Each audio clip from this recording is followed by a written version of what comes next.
bayani. Dugo't pawis ang puhunan at lakas ng kabataan.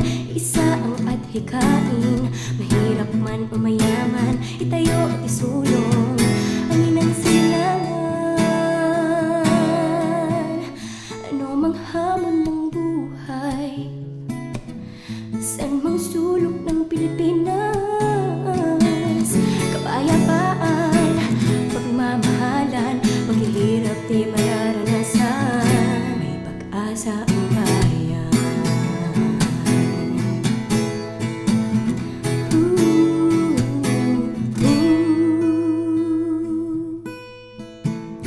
Kawat kalinga, samahan ng mga bayani, samahan ng nagkakaisang lahi.